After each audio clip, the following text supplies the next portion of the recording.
Hello, it's the cousin, and I'm back with another beer series recap video for the first part of the BREWDOG series.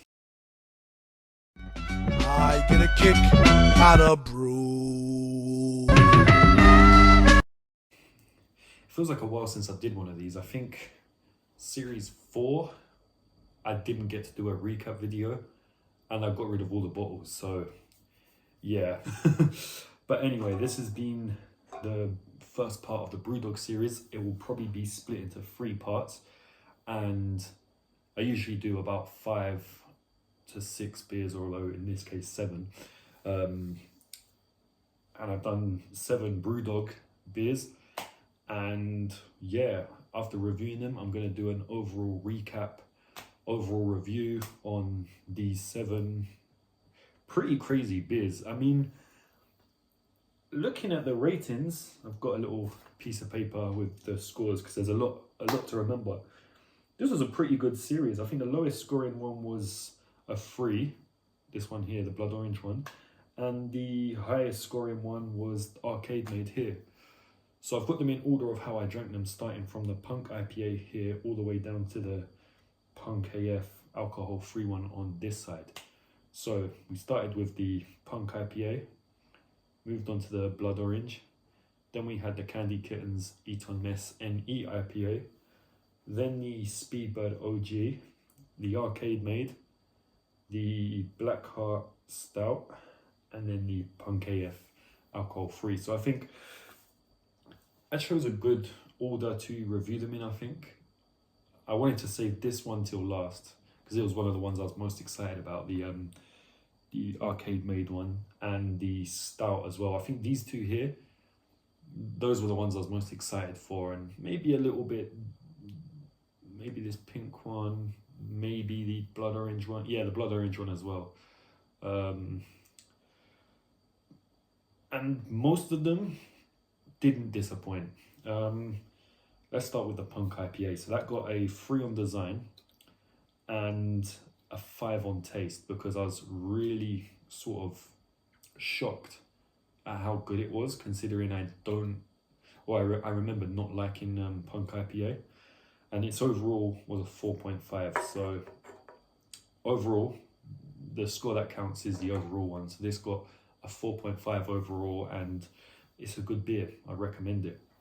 Then we did the blood orange one, which in my opinion just doesn't have the best design. The Lost in Blood Orange, should I say. This Lost series,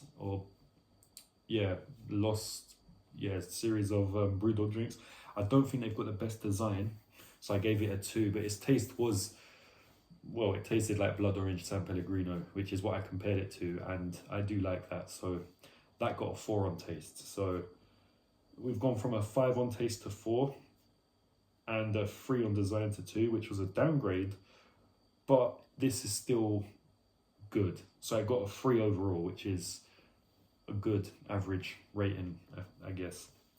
Then we did the Candy Kittens Eton Mess NE IPA, which I looked up stands for New England IPA. Now this one, it had a weird candy taste that came out, I think, the more I drank it. And I remember I drank this one whilst watching Halloween, and the more I drank it, the more I liked it. It got a 4 on design because, let's be honest, that's quite an eye-catching can.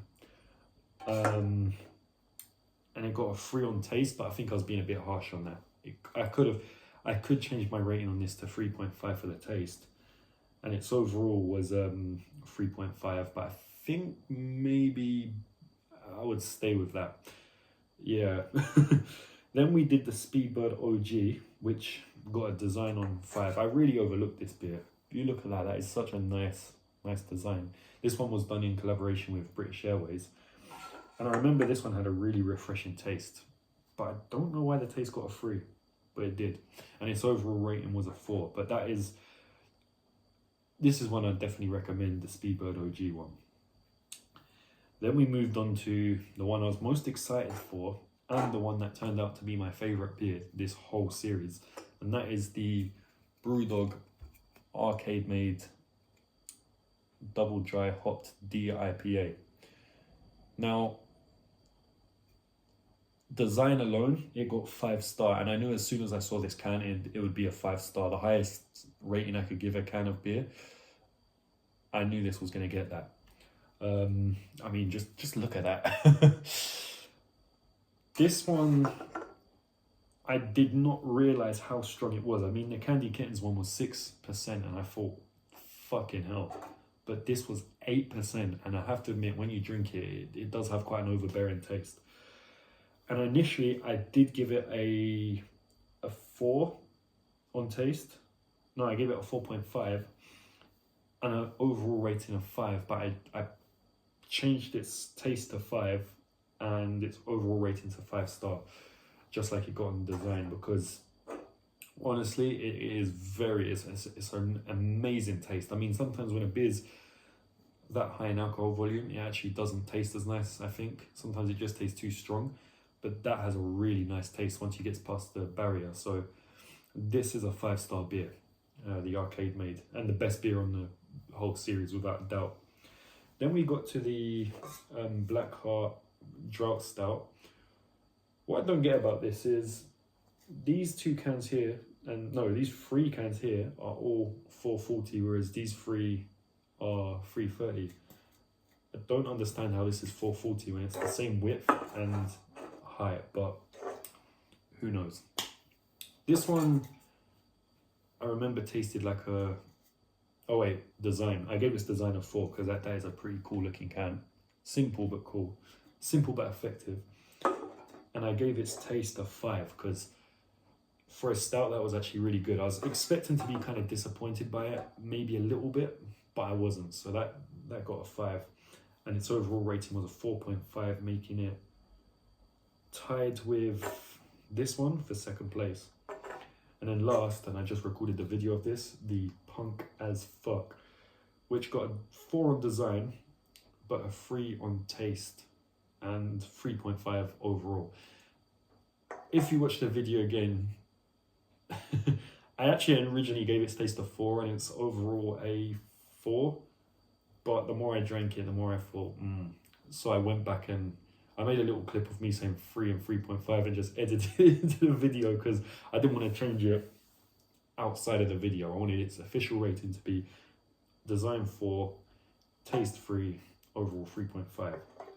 So what I'm going to quickly do is rearrange these in order from best to worst, since this is chronological order. So this is the beers in order of best to worst, with the best over here and the worst here.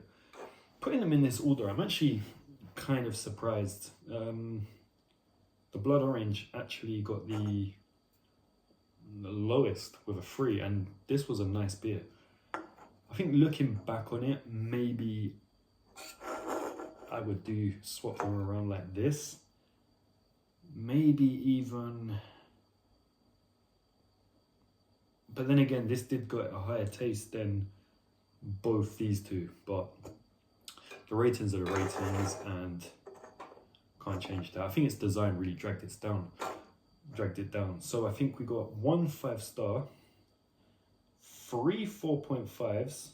Oh no, 2 4.5s, 1 4, 1 3.5. No, 2 3.5s and a 3. Let me just go through that again. 5-star, 4.5, 4, 3.5, 3.